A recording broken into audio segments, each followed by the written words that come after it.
All right, welcome back to Kast. This your host, Super Champ Chuck. We back at it with another episode. Don't forget to like, subscribe, comment, and share on our social media platforms. We getting closer to training camp, y'all. It's going by quick. And I told people a while back, I said it's gonna get here pretty quick before you know it. So we getting close to that time. Before we get into all of that, I'd like to introduce the panel here. My guy D Max on the top right as he introduced the Patrick Mahomes throwing competition on Twitter. So go vote for that right now if you got a Twitter. Go vote for that right now. He's already got the polls up. He's got the bracket up and everything. So go vote on that right now. My guy Country's on the bottom right, and my guy Boogie's on the bottom left. Man, fellas, like I mentioned, we're getting close to training camp, man. How excited are y'all? Very excited. I can't wait, man.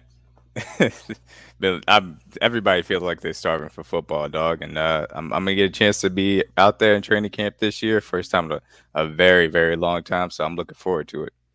Ooh, bet. Bet Man, that. you know Definitely how it looking forward is, to it. man. It's time you start smelling that football, man. That grass start hitting different. Them allergies don't hit as bad as they used to. It ain't 100 degrees anymore, even though it's still gonna heat up. But it's time, man. It's time, bro. We need to stop.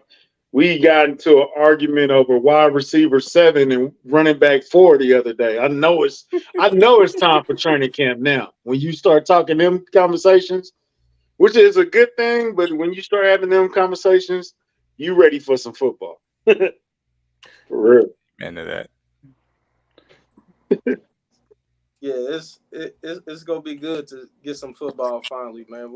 It's just gonna make us go back to reminiscing on good times because we Super Bowl champs. So I'm ready to see all that rewind it back one more time, man. Mm-hmm.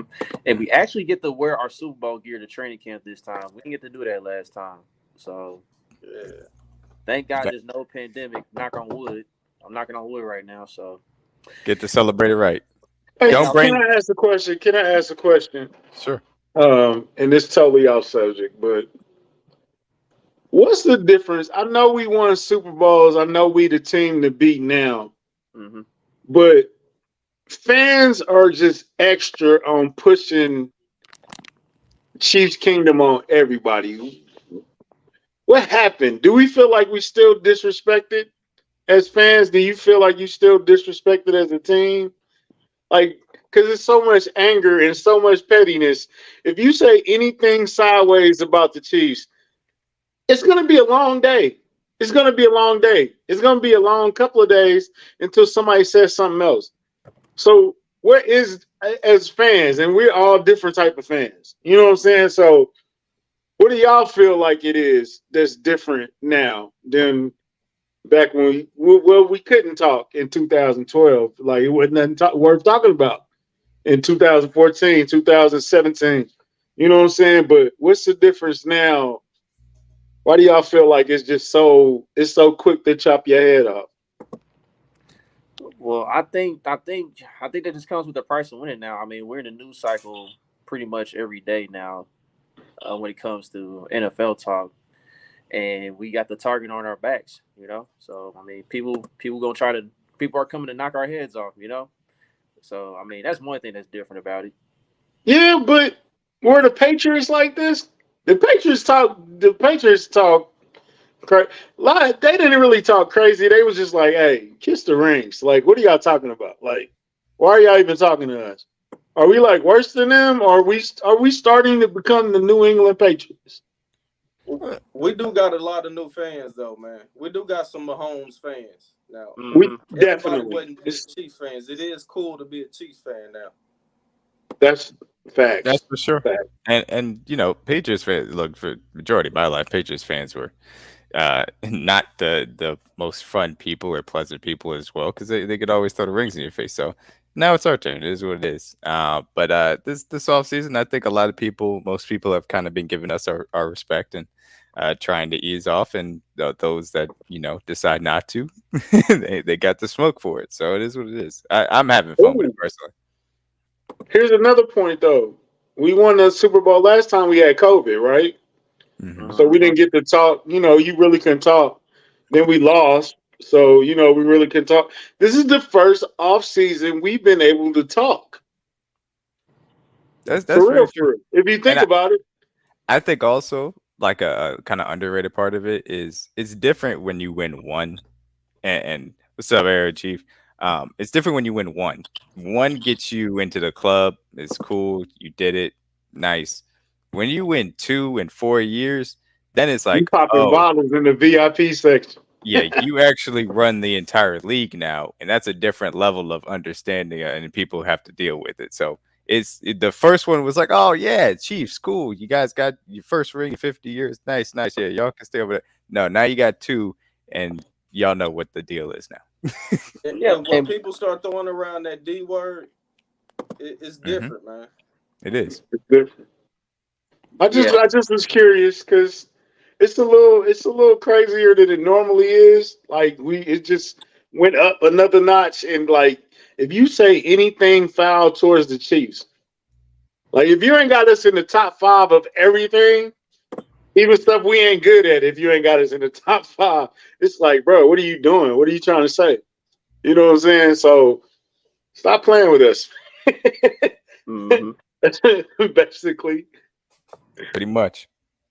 What's up with you, dog? I'm sorry, Chuck. I threw us off a little bit, but I just it really was on my mind. Like, we talking crazy, bro. Nah, that's great dialogue. Before I get to the main subject of this show today, I want to touch on real quick that I saw some fan rankings that was done today, and we are third now. We are third behind Green Bay and Pittsburgh. And I was like, you know what? That's about right. I mean, some people may say Dallas Cowboys may got us a little bit because I do see Dallas Cowboys still traveling to all kinds of games, whether it's their games or you'll see random Cowboys fans at let's say a Steelers Ravens game. You'll see a random Cowboy fan or you'll see a random Packer fan. So it's just like I said, like I mentioned, it comes with the price of winning. You know, you get those bandwagon fans all of a sudden, along with the original folks who went through the struggle, went through the heartbreak and the dark days. So I want to see how Packers fans look without a quarterback, though, because we haven't seen them without Brett Favre or Aaron Rodgers. That's 30 years worth of bandwagons right there. You know what I'm saying? Let's see. I want to see how they support Jordan Love. Now, Pittsburgh Steelers fans travel. They talk. They came in the Arrowhead plenty of times and represented, like really represented. You know what I'm saying? So I don't have no problem with Pittsburgh fans. Everybody seems to be a Dallas Cowboy fan, but are you really? You know, like for real, are you really a Dallas Cowboy fan? But Dallas Cowboy fans are like Laker fans, in my opinion. They are very outlet, they outspoken, but look, if their team ain't good, they on mute. They're not diehard passionate people like I feel like Steelers fans are in some of these historical franchises. And that's what I've always felt about our fan base. No matter whether we're winning or bad, our fans are always going to show up, always going to rep our team no matter what. And that's a part of being a historical franchise, but it's not necessarily the glitz and glamour of Dallas or LA or whatever. But it's a little bit different. And that's why I always laugh when everybody's like, oh, no, you guys didn't have fans before a moment. Like, come on, dog. We were making John Elway cry in the 90s. We won the 4th Super Bowl in NFL history. We've been here for a long time. Y'all just started paying attention now. Thanks. All right, so let's go on and get to the main subject of. Do we have to? Yeah, dog, it's really ridiculous, man. I don't know why they still keep bringing this up, man. We're in July now. Y'all still talking about that? Okay, so some of these Eagles players have brought back up Sod Gate, as many people will say. So many of the Eagles players have said, man, we will beat them on a better field, run it back, or whatever. We done seen some ridiculous stuff up to the point where Eagles fans put out a petition this morning to have both of these teams run it back, whether it's on that same field with better grass or a different venue. It's just crazy. And believe it or not, that petition almost got the required number of participants for what I saw. So, man, are you sick? You don't shut up, man. It's really ridiculous. Like, people still be forgetting, like, we were playing on that same field. We was having issues ourselves, but we didn't make no excuses over it. You know, they had us by double digits going into halftime. What are you talking about? Right. I could swear the score was like 24-14 Eagles. Okay, but anyway, let's go ahead and start off with, Brandon Graham. He made a comment about, the field and stuff, making the excuses of whatnot. He said, you need traction to be able to get off the block, and we were slipping a lot. I'm telling you, that O-line, they got blessed. I'll say that. And I looked at this, I'm like, dog, we watched this game numerous times, all 22 broadcasts, all that stuff. Dog, y'all was just getting bodied, man. Y'all was just getting bodied, man. Every snap, bro. Like, ain't no slippage or nothing, dude. Like, I don't get it. And and then also Chauncey Gardner-Johnson, he chimed in on it too, saying that, talking about how in pregame, they had to go through 3 different sets of cleats to get the traction going, whatever. And it's like, yeah, you guys had time to warm up. You guys had time to figure it out. You know what I mean? Pre-game warm-ups, hours beforehand. And you come up with these excuses now, like, it's just wild to me. But I'm glad, like, guys like MVS and Orlando Brown Jr., who used to be a Chief, and Colin Saunders, I'm glad they all responded to the nonsense or whatever. And MVS was saying, who cares? We won the game. But at the end of the day, the game, we can't go back and replay the game. No, we're not doing that. We won. We were on the same field. Pat Mahomes slid. Pacheco slid a couple times. Everybody was sliding. Everybody on both sides of the ball. Mm-hmm. What is y'all talking about? And to bring it up in June, bruh, where you been? Like, what, you been mute for 5 months? Like, why are you bringing this up now, bro? Like, this so... I respected the Eagles, bro. It was truly 1 versus 2. This is the whole tournament was chalk.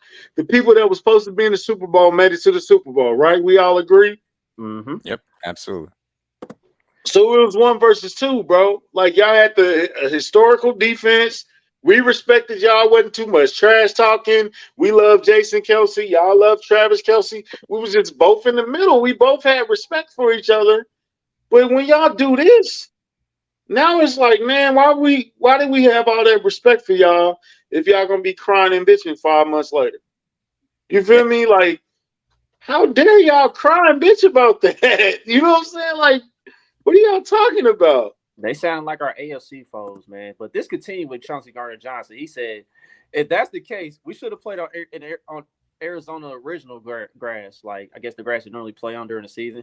We was fine the week we traveled there and won. And I said, we played there and won too. What are they? We played there and lost our kicker because the grass was still bad. So what do you want? We lost Trey McDuffie too, man. Like, the funny is, sorry, the funny part of this is the 2 weeks leading up to the Super Bowl, and like Country said, I had nothing but utmost respect for the Eagles. They were an excellent team, and they still are. They're still an excellent roster. But they spent the entire 2 weeks biting off, the 49ers who were like, oh, well, our quarterback got hurt. We didn't have one. They were like, oh, the 49ers are sore losers for saying that they were, throwing out there with CMC. And now all of a sudden they're coming out with all these grass, type of excuses. I personally enjoy it because y'all know me. I love all of it. I love all the tears. I love all the crying.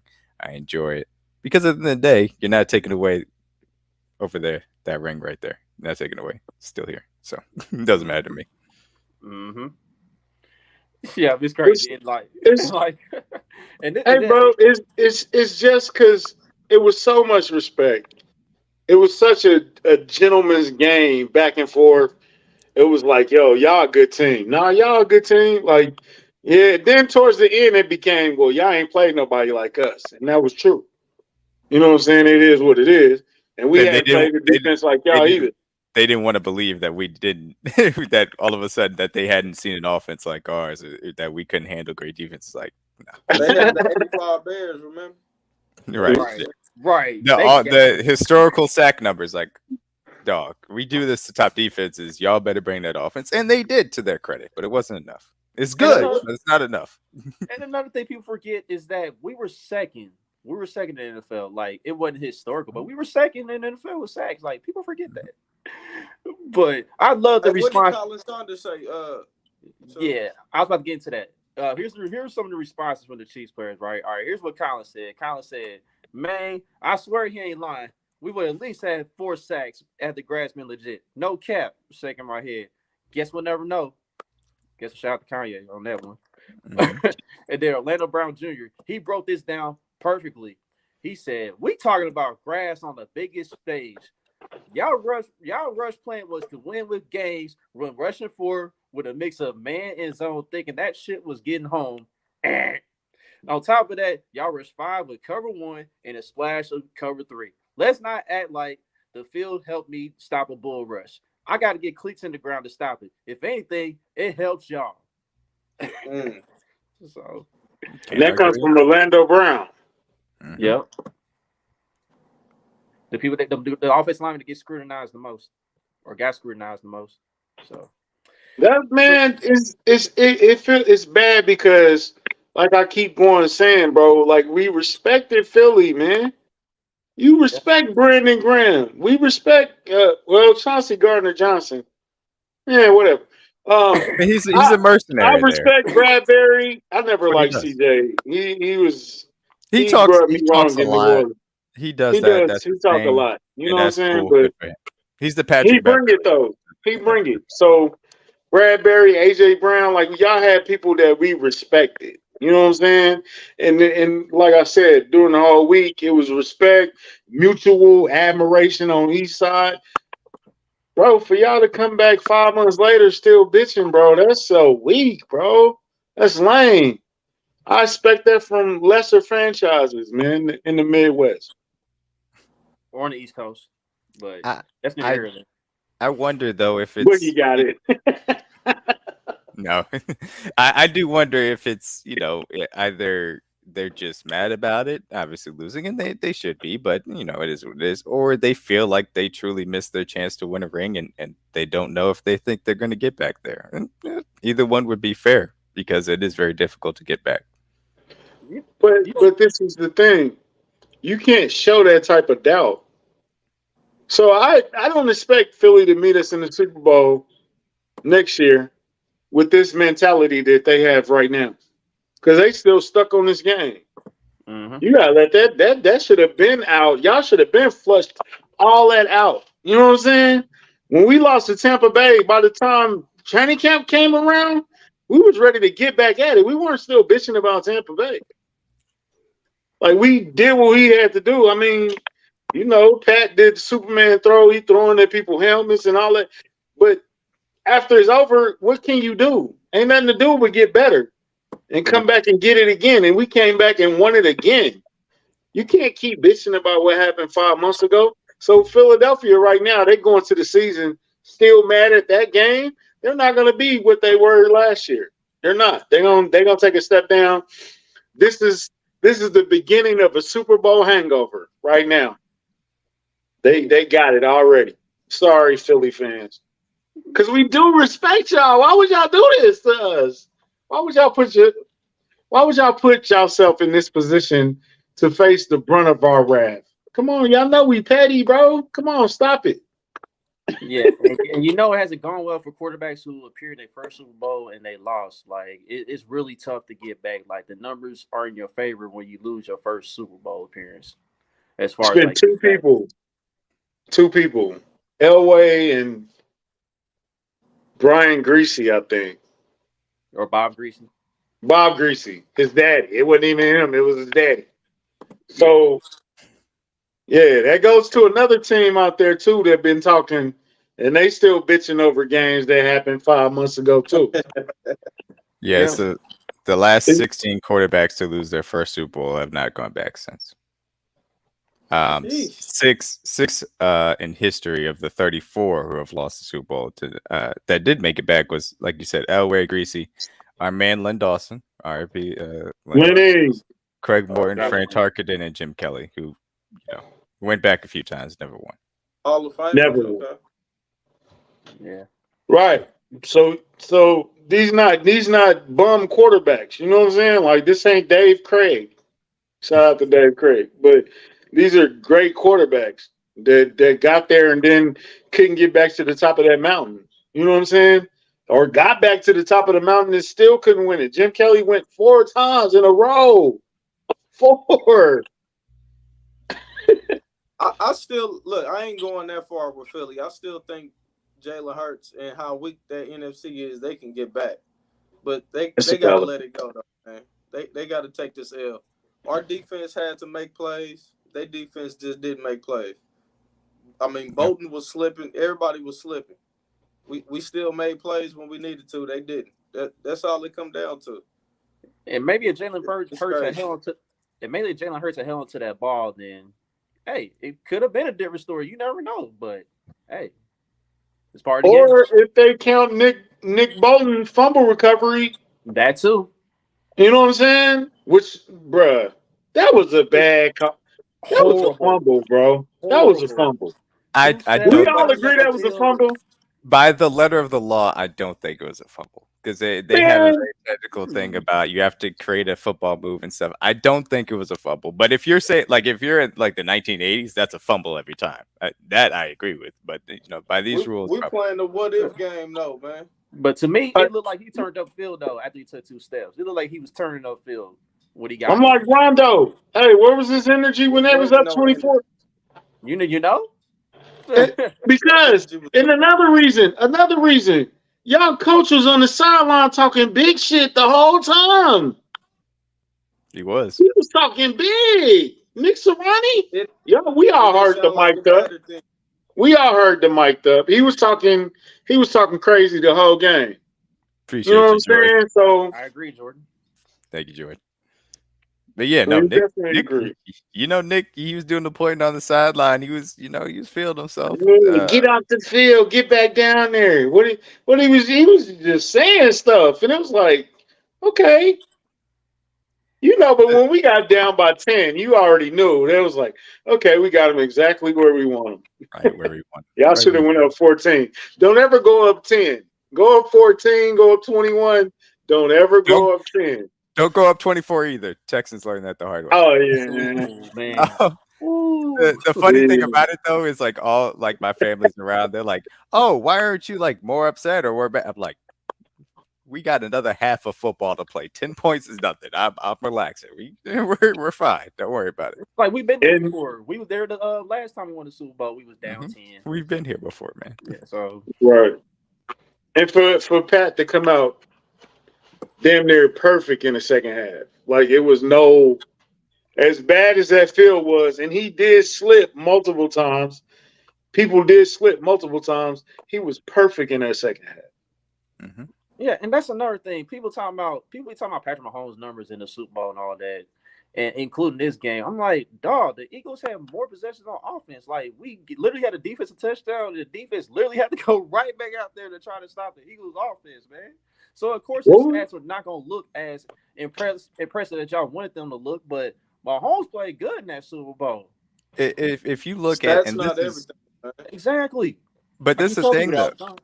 It's not even just the numbers. If you look at the advanced stats, he was excellent because advanced stats are able to apply for efficiency and understand these types of things. And also, if you simply watched the game, you saw he was excellent because he played that well. And that's sometimes, people like to use whatever stats they feel like to tell a narrative, and that's cool. But also, when you watch the game, you know what you're watching when a quarterback's operating at a high level. And that's exactly what Mahomes did. Mm-hmm. Country, bring that comment back up. Bring that comment back up with Rondo number 9. Bring that back up. Which one? The last one.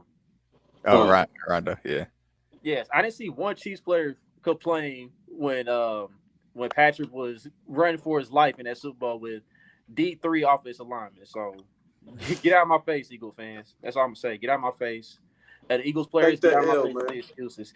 Hey, look, we're gonna see y'all on Arrowhead on Monday night anyway. So you gotta take that L, man. Take it like men, bro. Don't take it like suckers. Chuck, it don't matter, Chuck. Even if they do win, we still got the ring. That don't matter. Exactly. And you know the only Eagles player that has spoke on this and hasn't made an excuse about it? Jason Kelce, Travis Kelce's brother. He didn't make one excuse. You know better. Jason the vet, bro. Yeah, hey, man. Wasn't it A.J. Brown that said when we kicked that field goal, I knew we lost the game? He did. Yep. He absolutely said that.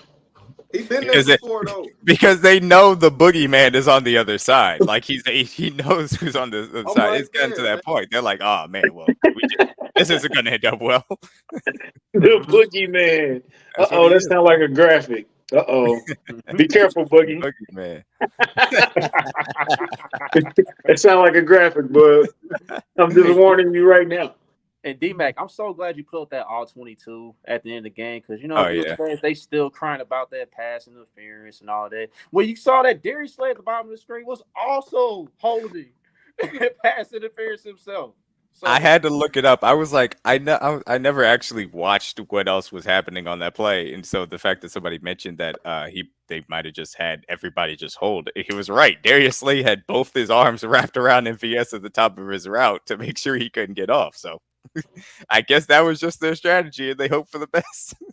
It was blatant holding too. That one was too easy to call. It was like I could have called 3 of them. I let y'all slide on the last one. Didn't they slide on the last one? I mean, they slid on. He kind of did the same thing earlier in that game. He turned MVS around on the crosser route. Or, it was Juju. He turned Juju around on the crossing route, and the ball ended up missing. But, it is what it is. These things happen. Exactly.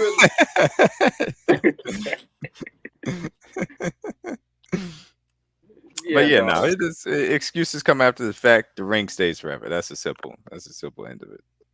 Period. It is what it is. Exactly. All right, so let's go and move on from that subject, man. We got that crap out the way. All right. We still respect you, Jason Kelsey, though. You still cool. The rest of your teammates, I don't know. I think a lot of them are cool. It takes certain competitors that you shake your hand, you say, all right, you were better this day, and they got to move. One more thing, D-Mac. And then Brandon Graham was at the coin toss. What y'all gonna do? It's 5 of y'all. It's 3 of us. Man. All right. That was my favorite part. He was talking so much. I had a tweet about it. He warmed up on the field, went out to the coin. He was like, yeah, Mahomes, you ain't getting nothing over the middle. Kelsey, you ain't catching nothing today. Chris Jones, you ain't touching her. All that, they're out the coin toss.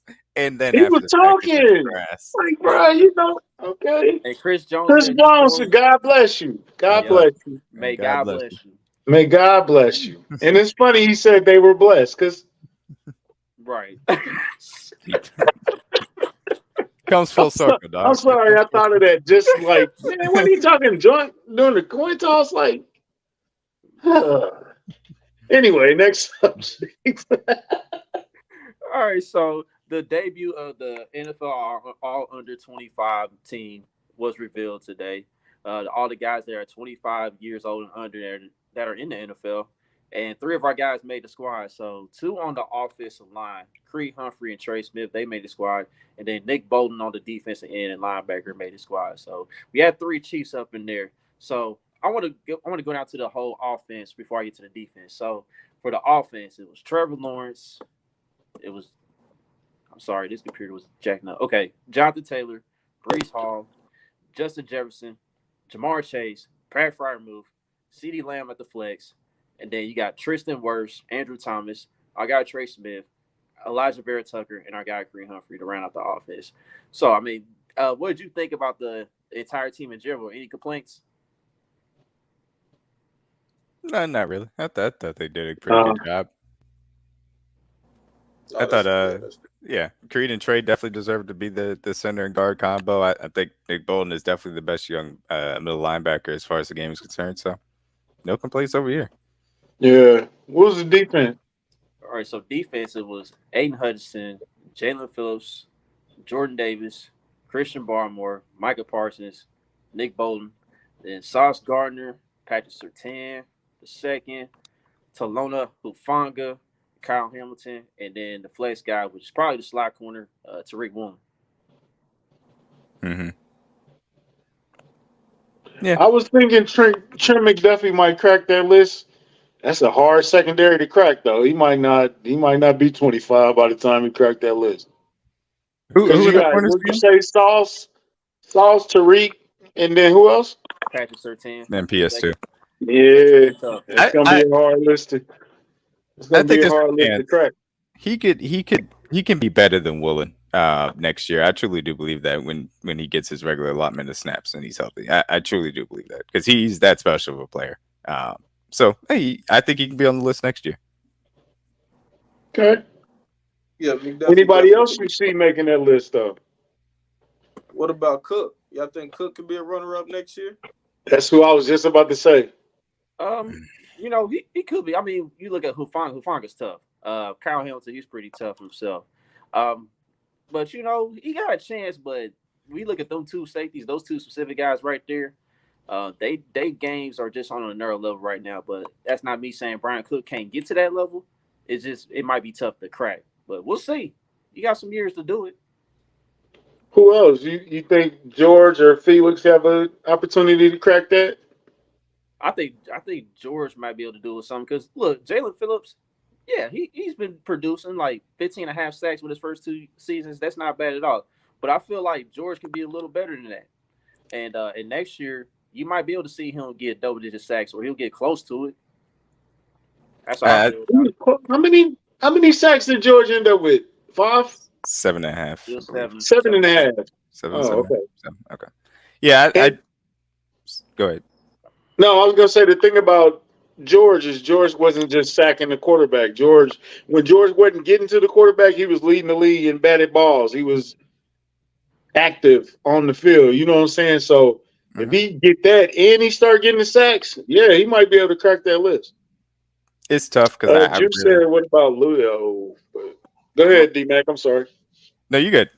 It's tough because I really think that Jalen Phillips is about to have an amazing year personally. So it's difficult for me to predict that George is going to match that.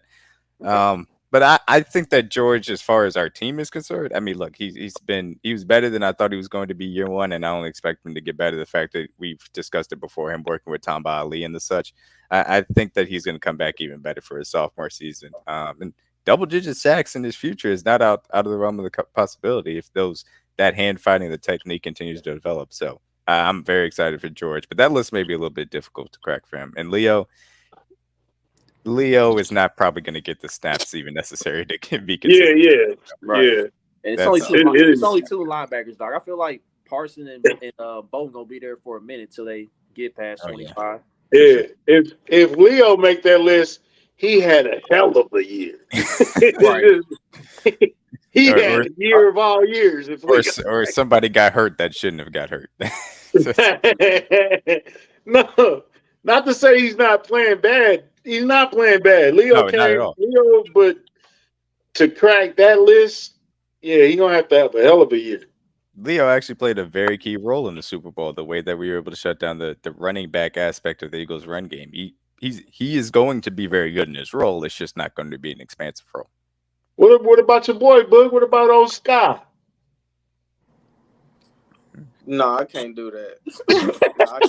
I can't do that. Now, you know I'm driving the bandwagon. I can't do that though.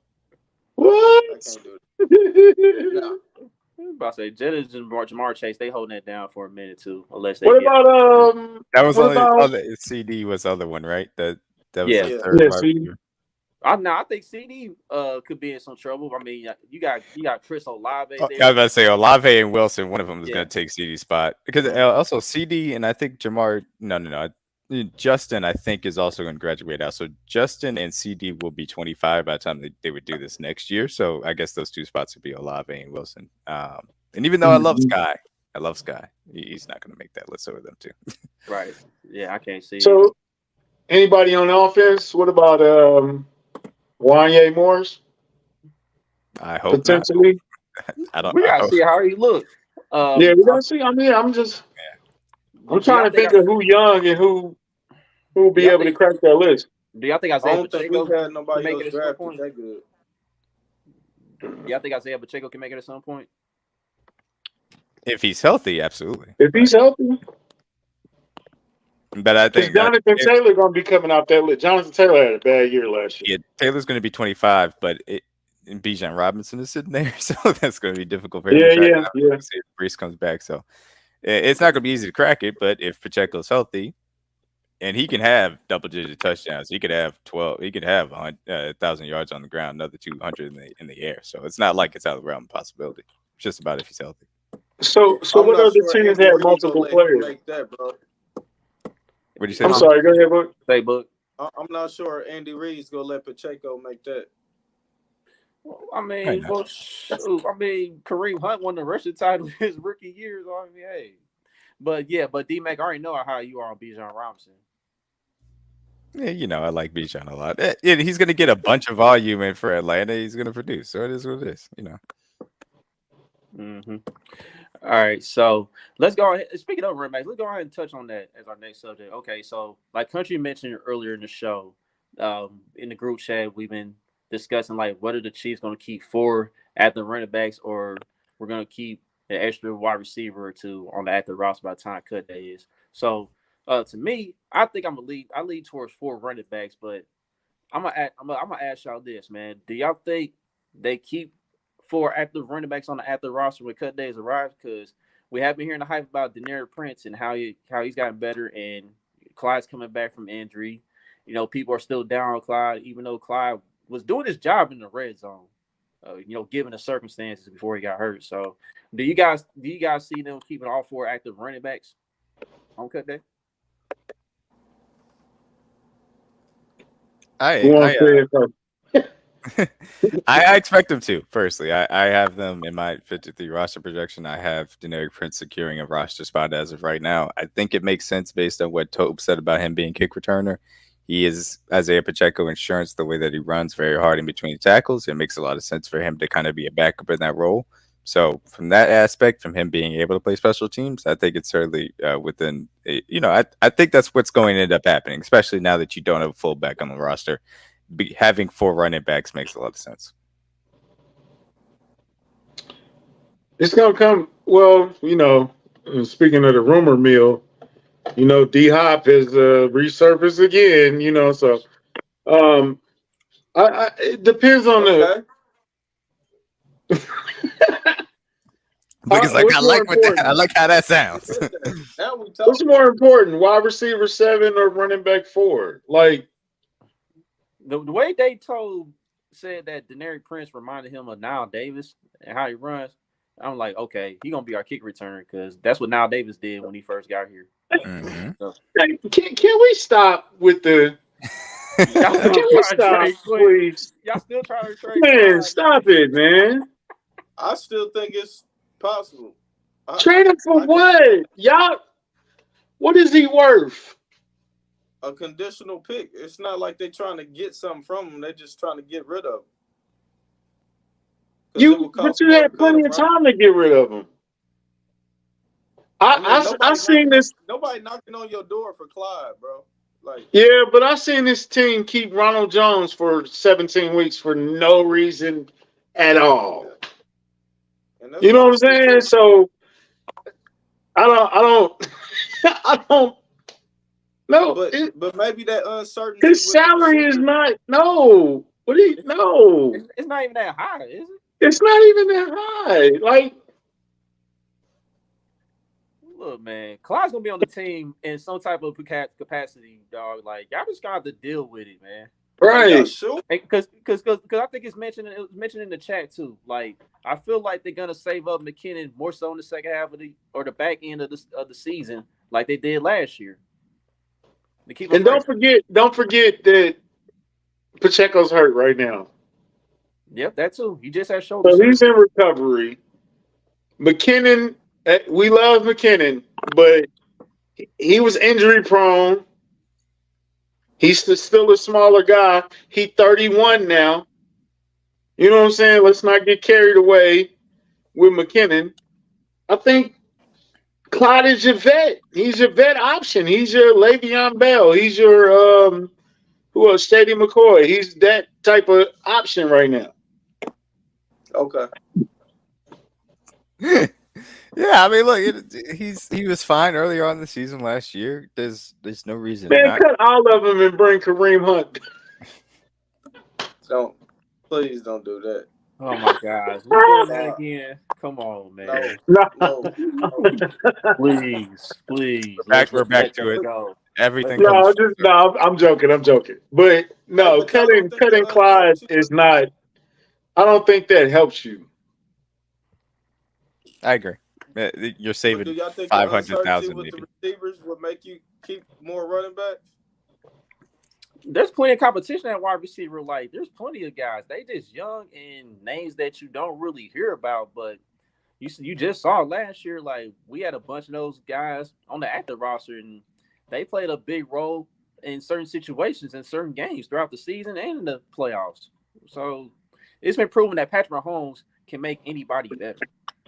I think that's been proven. So I'm not really too concerned about wide receiver. Like, if D.I. come here, cool. If he don't, cool. We still gonna be fine. He gonna say poll question Kareem or Clyde. Man, Clyde is too Don't hated do in this that. city to win What no kind of game. question Don't is do that, that, dog? bro. What kind of That question is ain't that? nah, that ain't even fair to Look, Clyde. it's not that Clyde hated. I don't think he want to be here either, though. Like, he don't want to be here. Why? Why do you say that? I don't know. His actions does he seem like somebody that's happy to be a chief? Just be, in your He opinion. seems to me, this is my personal opinion. He seems to me like he wish he could have contributed more last year. The injury prevented him from contributing, and he feel like I didn't earn that parade. I didn't earn that. I respect that. I don't know why everybody look at that like it's a bad thing. Like, And look, Clive was at the ring wait ceremony. a minute. Wait a minute. Time out. Clive was at the ring ceremony, dog. He did pull up at the ring ceremony, man. So I'm not gonna say he mentally checked out. He was also in voluntary OTAs as well. Every day, on time. He was the first one in the building. What do you mean he's mentally checked out? Juice, chill. I agree. He might have some. He's mentally checked out. He's been in OTAs more than Andy Reid. Yeah, I don't know about the mentally checked out. That's too far. I agree with Country. I think he feels like he could have contributed more, and I think that's unfortunately going to be a lot of the story in Kansas City about his injuries, and so I understand it. And it's unfortunate, but it is what it is. For Airhead Chief Podcast though, Pacheco, if he does end up on the pup list, I think that's a situation not to keeping Clyde on the team because I feel like he's going to make it regardless.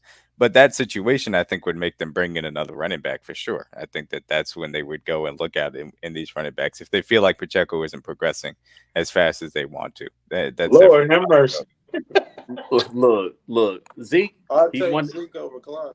Hey, listen, Zeke's one of the best. Zeke is the best pass protecting running back in the league still to me.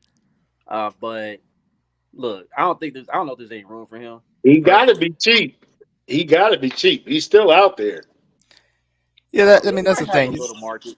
He's a little redundant with now you have CH and Jet in the squad, but you could. It's running backs. It's a dime a dozen. If you need a body, you can go out and get a body. So you talk about him, Dalvin Cook. Obviously, we think he's probably going to get a little bit more money, and a few other guys that are still, Leonard Fournette is still circulating out there. Who knows? But yeah.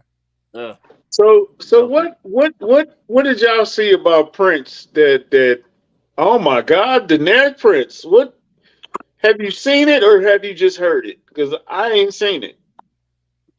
Well, I mean, of course, I got to see it on the field a little more, but we've seen him in the little workouts with Derek Blaylock. Shout out to Derek Blaylock. We seen him in the workouts. He looks good. He looks impressive. We got to see it on the field. And can we at least we don't even wait anymore. We don't even wait no more. Like we just see a couple promo videos and then we just be like ready to crown people. Like Justin Ross is the next Jerry Rice right now. But I don't think people necessarily crown him like that though. We saying he gonna be on special teams. No, but some people are going in. Now you being realistic. And we in the same boat. Okay, I want to see him on special teams because Pacheco and Sky Moore cannot do special teams. We all agree there. We ain't got to do no public service announcement. They don't need to be on special teams. So anybody that look good at kick returner is fine with me, or punt returner is fine with me to keep Sky and Pacheco off kick returns, right?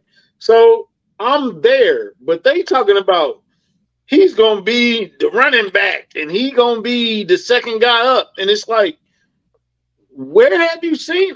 We haven't seen none of that. Can we at least get through a preseason game? I ain't heard nobody talking like that, man.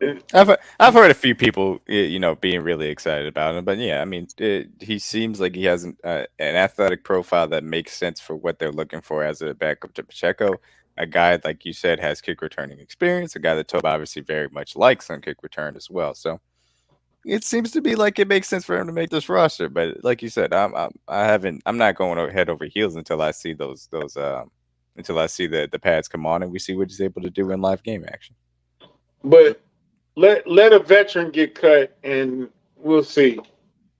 Because if the right veteran get cut, I believe nobody's that safe on this roster. You know what I'm saying? Like at running back, that includes Clyde. If the right veteran gets cut, then Clyde might be out. He might be smoking too. You know what I'm saying? We can roll that pack up. Finally, for Bud, we can roll that pack up for Clyde. Prince needs to earn his way on the last long. Yep. So a little side question. Okay, so as far as the wide receiver room, I feel like we don't need 7 wide receivers. 7 receivers. I mean, that's overdoing it. I feel like if you have 6, I mean, that's one of them. One of them's gonna be the punt returner, right? Like that's why you brought in Richie James. I think Richie James got that 6 spot. I think the wide receivers are locked up, and especially if that rumor started coming true, it's really locked up. What rumor? That you know that rumor. That D-Hop rumor. That hot situation. Yeah. Let's do that. Hey, Book be perking up every time we talk D-Hop. Yeah. Let's do that and get 5 receivers. I want to see it, bro, because Boogie is a see it to believe it. I think this will be the first time in Chiefs history Boogie gonna be like, "Oh, we winning the Super Bowl," and he ain't got to see it. I think D-Hop is the. I'm definitely going there. But I'm probably going there without D-Hop, but I'm definitely going there if D-Hop's on. Okay. I like that energy. But if that rumor comes true, which is Chris Jones gets suspended, which we all believe will happen.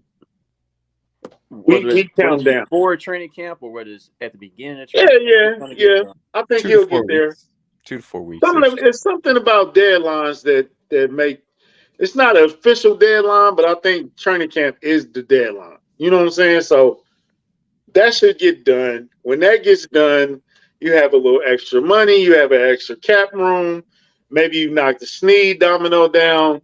But I think the rumor is that D-Hop is in play after Chris Jones get that extension. So that's 2 wins. Like if we on the Boogie train, that's 2 W's, 2 big W's right there, back to back.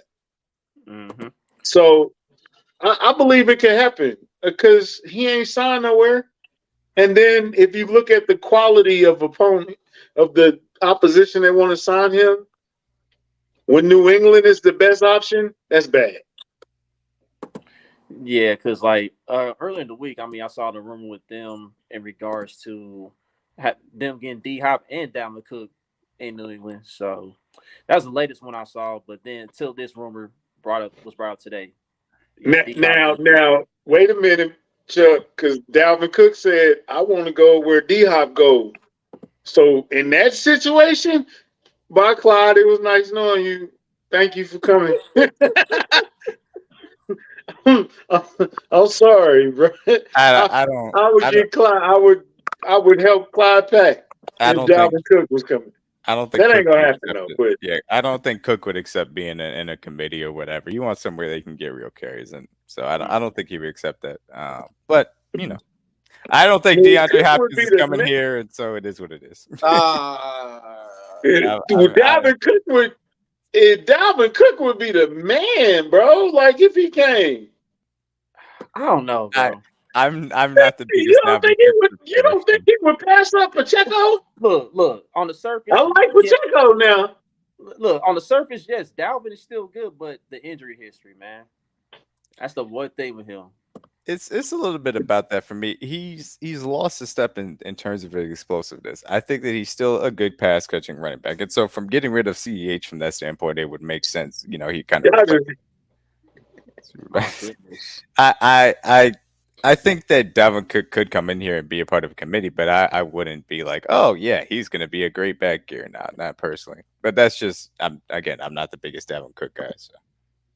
Yeah, because I mean, Dalvin when he's healthy, I mean, he's good. It's just that In this offense, man, Dalvin Cook would be the man in this offense. Am I tripping? that's because you're a Florida State guy. That's why you say that. Yeah. Yeah, just don't admit it. Don't admit it. You caught me. Played at Florida State. You got Don't admit it.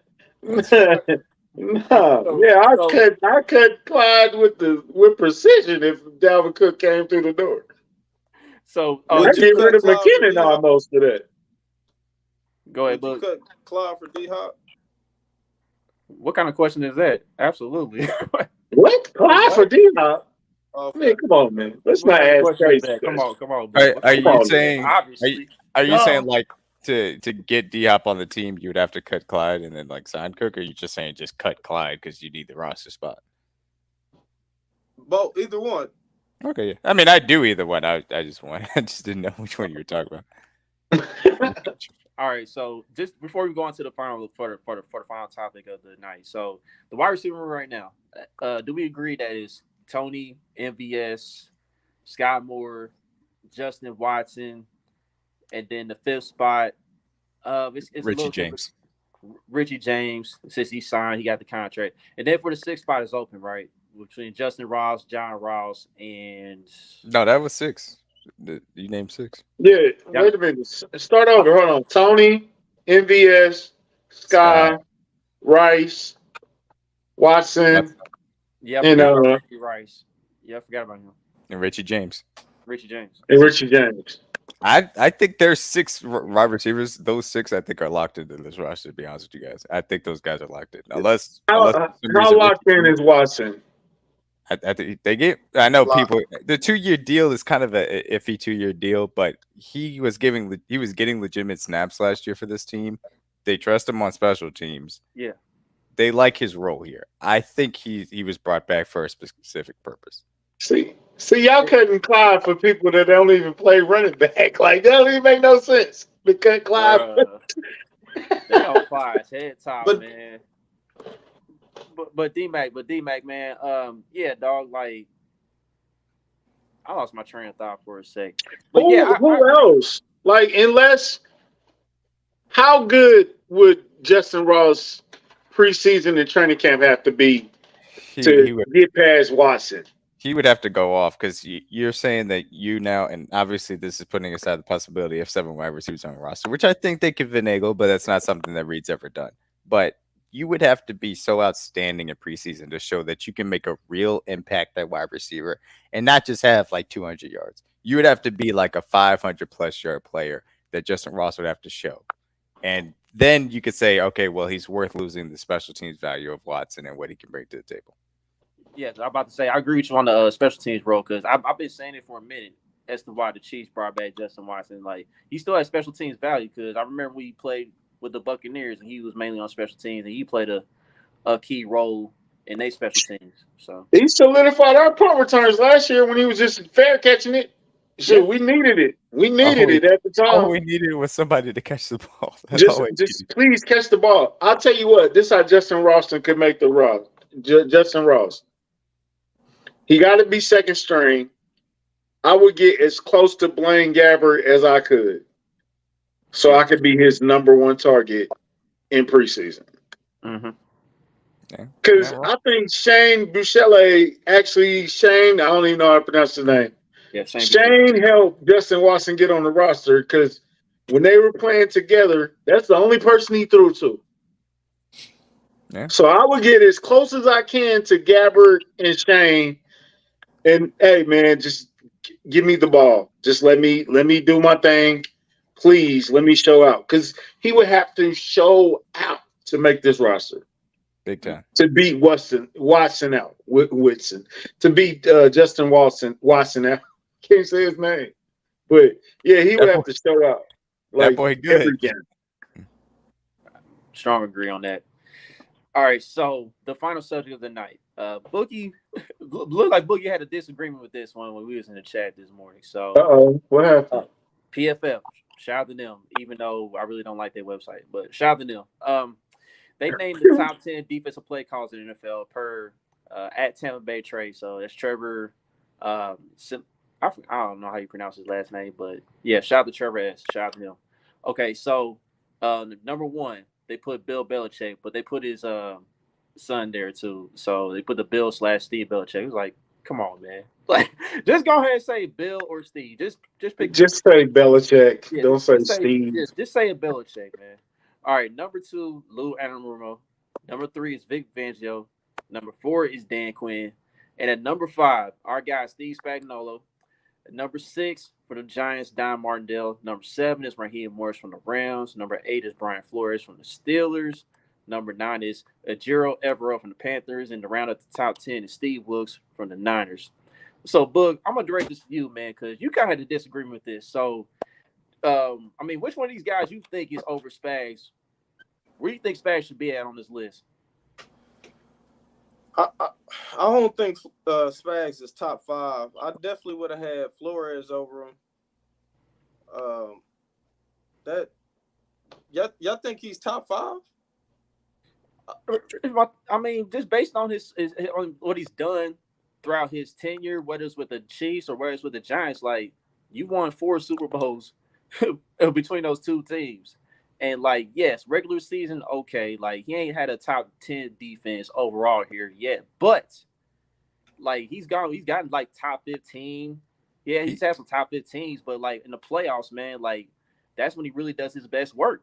He's top 2 when it matters, in my personal opinion. Like, there's no other defensive play caller that I'm taking over him other than Bill Belichick when it matters. And that, to me, is what ultimately is the only thing that I really can judge this off of. And I've had my criticism of Steve Spagnuolo in the past, for sure.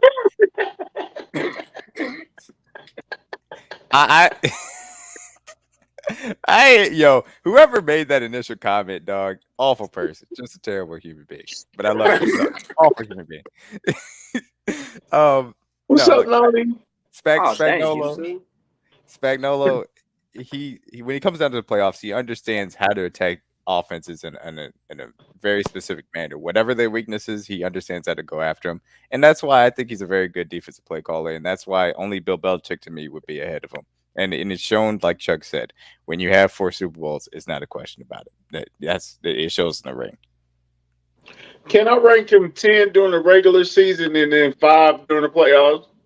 He might be even better than 5 in the playoffs. Because, as I said, he's 2. He's 2. Yeah, okay, let's see it. He top 10 during the regular season and 2 in the playoffs. and it also, to this conversation, like, the Chiefs, and obviously we had the Frank Clark trade, we had the Tyrann Matthew signing. The Chiefs haven't given a lot of investment on the defensive side of the ball from that 2019 kind of 2020 team aspect. And so the fact that now you're seeing that defensive talent, and especially those high picks, now are going into that side of the ball. And now you're seeing that, obviously, you've added Felix, you've added George, you signed Charles here. We know Chris Jones is in the middle. You've got 4 linebackers you can trust. You've got multiple safeties that you feel good about moving in and out. You've got multiple corners you feel good about throwing out there. I think you're going to see a defense this year that's going to be good in the regular season and then take it to a whole nother level in the playoffs. Whereas in seasons past, because he was trying to teach younger guys or he didn't necessarily have the talent, he was just trying to mix and match and get the job done. But when it comes down to the playoffs, there's very few people I want over Steve Spagnuolo calling my defense because he clearly knows how to game plan for one game, and that's all it comes down to. Mm-hmm. And I want to go back to the comment that Kevin made. Look, the Chiefs defense actually made a few stops in that Super Bowl, but we had penalties that kept the Eagles' drives alive. I feel like it was 3 penalties, I believe. We had stopped them on 3rd down, but we got a penalty, and it kept their drive alive. Like, it would be like 3rd and short, or it'd be an automatic 1st down.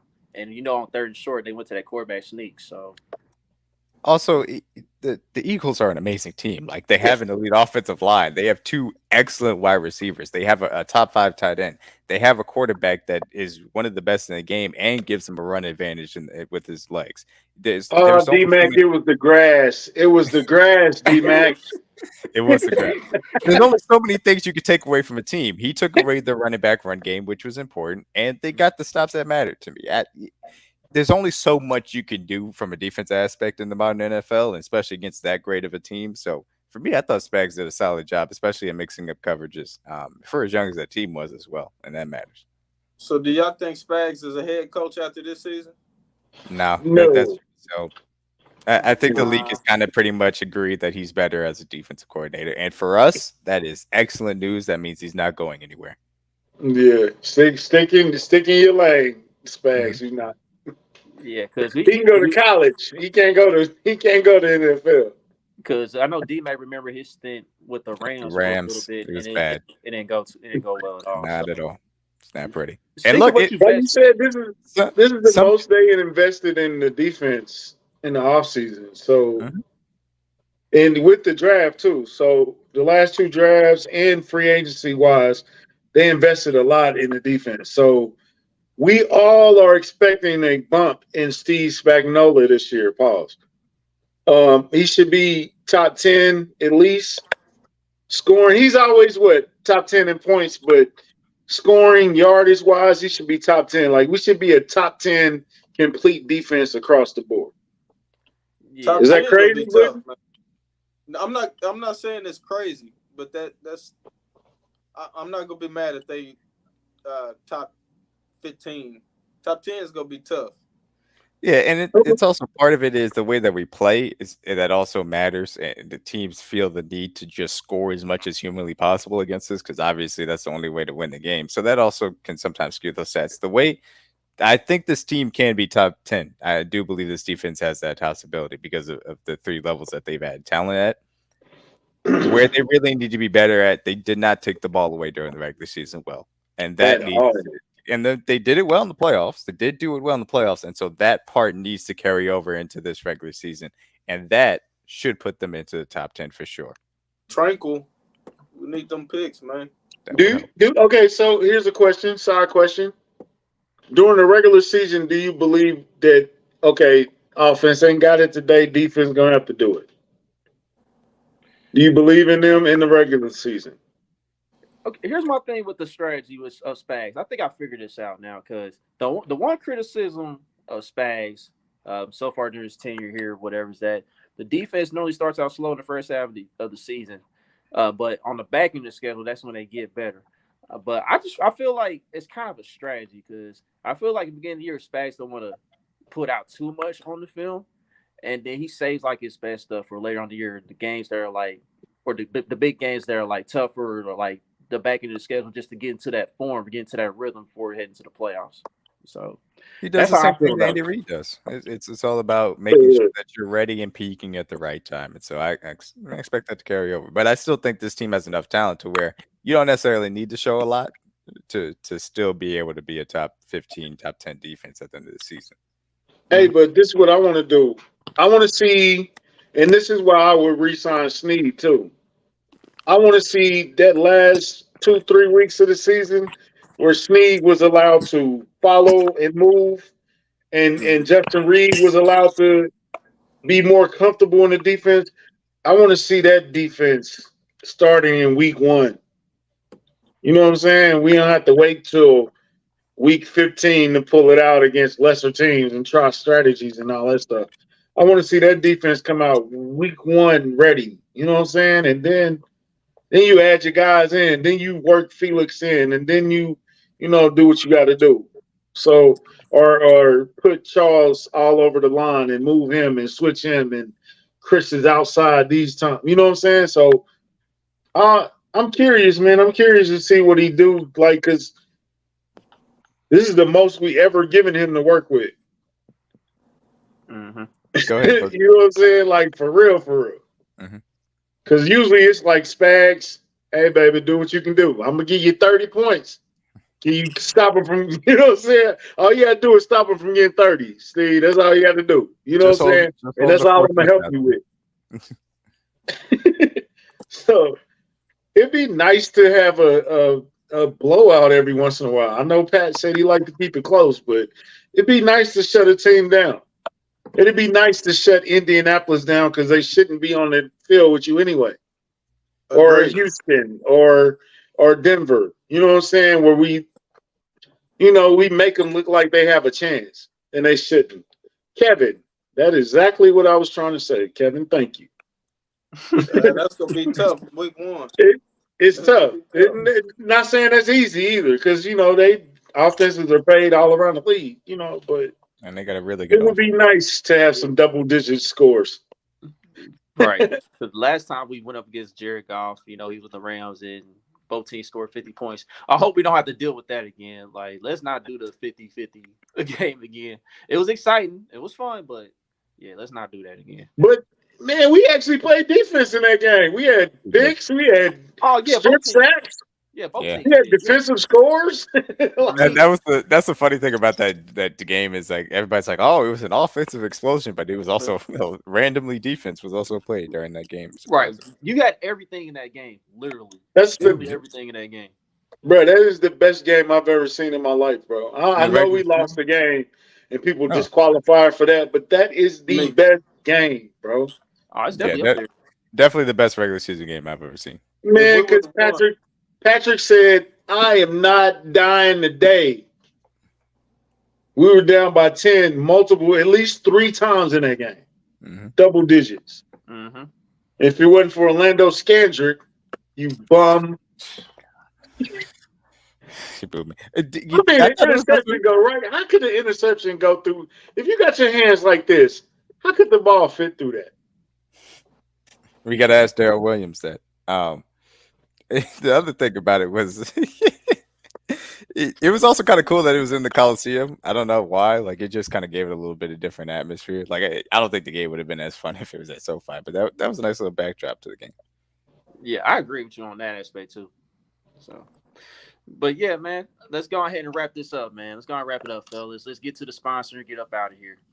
All right, shout out to the good people at Homage. Today, they special is free shipping on orders in the U.S. at $75 or more. So they got a few things out right now. Got the NFL logo collection back out there. So training camp's about 2 weeks away or so. So, you want to copy some new gear before then, maybe wear it up the training camp. There's that. And you got your MLB logo collection going on still. Got the old school looks, 70s and the 80s collection. Got that going on. And then also got the pop culture tee collection going on as well.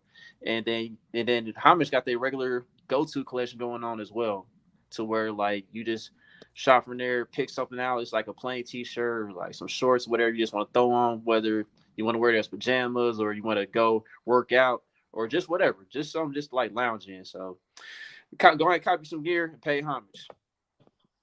Yes, sir. Hashtag pay homage.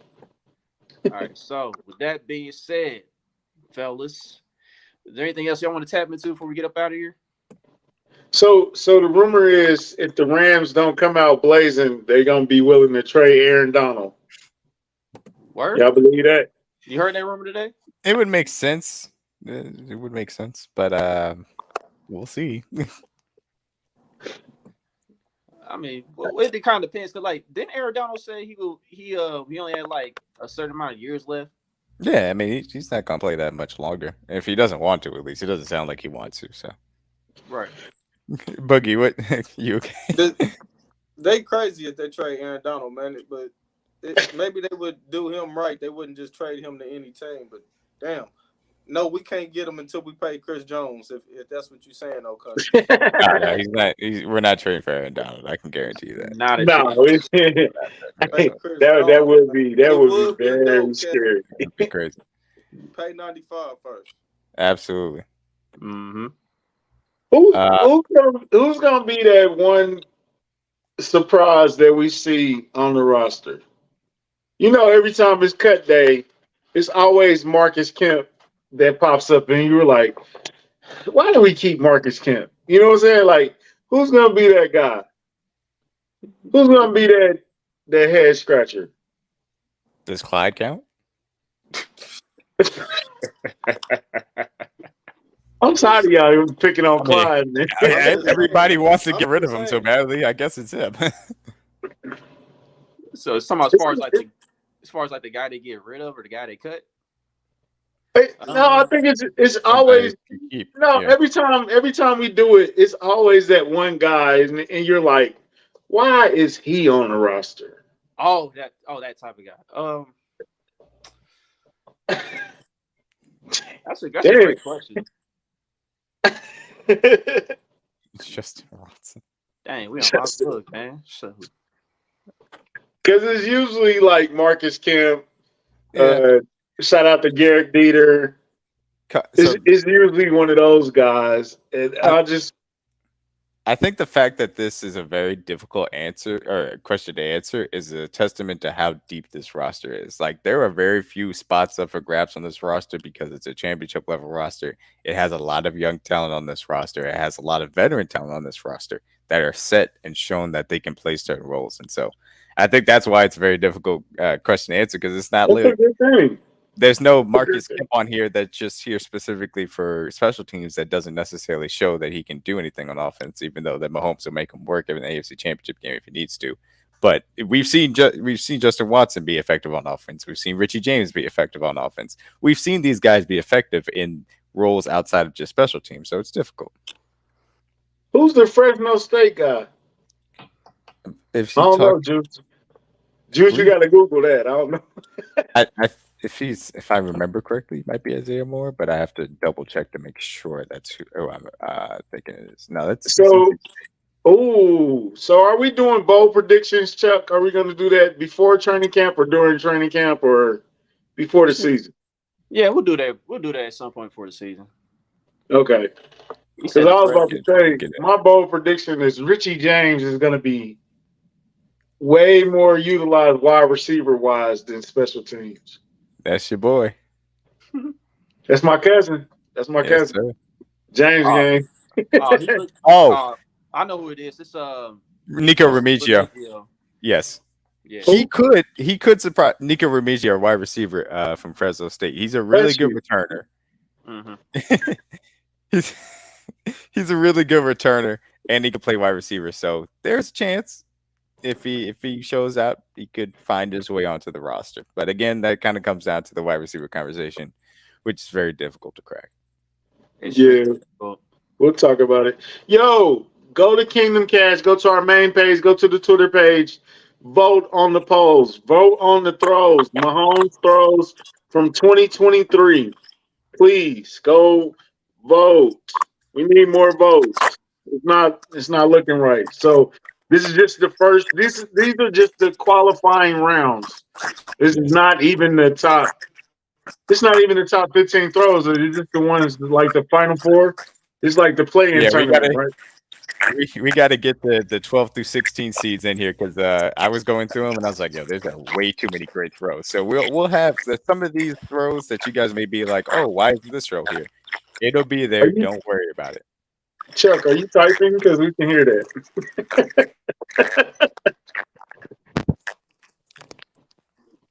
Okay. The Denver game. No, I think that damn, D-Mac, what's that throw I was talking about? The Jody Fortson. The Jody Fortson throw. I think that Jody Fortson throw might win the whole thing. Okay, are you typing or something, bro? What is that? Yeah, something in your microphone is messing up, Chuck. Chuck, mute. Yeah, thank you. Yeah. What the devil was that? That boy got Insidious. Insidious the podcast. Insidious is crazy. That's funny. Yo. So go to the main page, Kingdom Cash. Vote on the tournament. Let us know. We might even add some throws or something like that. Let us know what you think. And we're not done, so it's not all the throws. These are just the qualifying rounds. So Get them votes up, man. We need at least 100 per poll. You still got a whole day left. So D-Mac put a lot of work in that, man, and we supporting them 1,000%. So shout out to the team. Shout out to Kylie. Get well soon. Yes. Boogie, I don't know where you been. All right, hold on. Start, bench, cut. Bucker, man, what kind of question? That's not fair. Kicker, they Mike at least got to be in the same position, bro. Like, so random. Look, I'm starting all those people.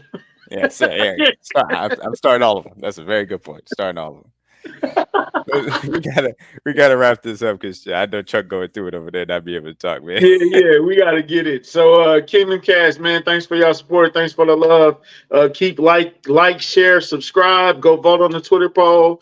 Follow us on Instagram, all the social media sites. We're on Spotify, Apple, all that good stuff. We coming to Threads soon. Yes, sir. Are we spilling? I don't Are know. we gonna put it on spill? We'll see about the spelling. We'll definitely be coming to Threads though. Kylie did not have too much vodka. Shut up. Send your well wishes to Kylie. Yeah, well wishes, man. All right, man. Y'all be out. Kingdom Cast. Chuck, take us out, brother. Peace out.